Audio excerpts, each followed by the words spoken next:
குழந்தையோ பிராமணர் வந்தவர் சொல்றார், இந்த குழந்தைகிட்ட எனக்கு ஒரு ஒளி அடியேன், இந்த குழந்தைகிட்ட ஒரு ஒளி தெரியுது, இந்த குழந்தைய நான் பேச வைக்கிறேன், இந்த குழந்தைய நான் பேச வைக்கிறேங்கிறார், இந்த குழந்தைய நான் குருவாய் ஏற்றுக்கிறேங்கிறார்.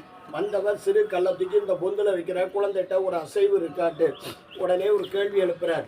செத்ததின் வயதில் சிறியது பிறந்தால் எத்தை தின்னு எங்கே கிடக்குண்டு ஒரு கேள்வி எழுப்புறார். அதுலேருந்து ஒரு அசரீரி வாக்கு, அத்தை தின்னு அங்கே கிடக்குண்டு, ஆன்மா வேறு உடல் வேறுங்கிறார். வந்தவர்க்கம் மானசீகமாக காட்சி கொடுக்கிறார். சுவாமி, அடியனுக்கு மட்டும் காட்சி கொடுத்தா போதாது, பெருமாளை தேடி யாரெல்லாம் வராங்களோ அவங்களாம் அடியார்கள். அடியார்கள்லாம் செய்யக்கூடிய பாக்கியம் ஒன்றுமே உங்களுடைய விக்கிரமன்மைங்கிறார். பக்கத்தில் பூர்ண நதி ஓடுது, அந்த நதி நீர் எடுத்து காய்ச்சுங்கிறார். நதி நீர் எடுத்து வேத விற்பனர்களை வச்சு நதி நீரை காய்ச்ச முயல தான்.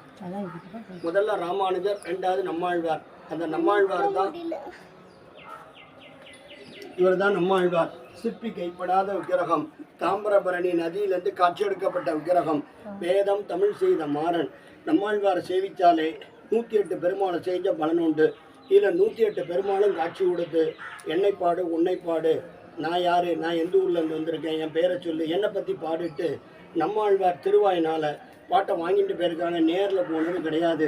இந்த 108 எம்பெருமானும் காட்சி கொடுத்த இடம் நவ திருப்பதியில் குருஸ்தலம், 108ல் 49வது திவிதேசம், நம்மாழ்வார் அவதார ஸ்தலம். நல்லா பிரார்த்தனை பண்ணிங்க.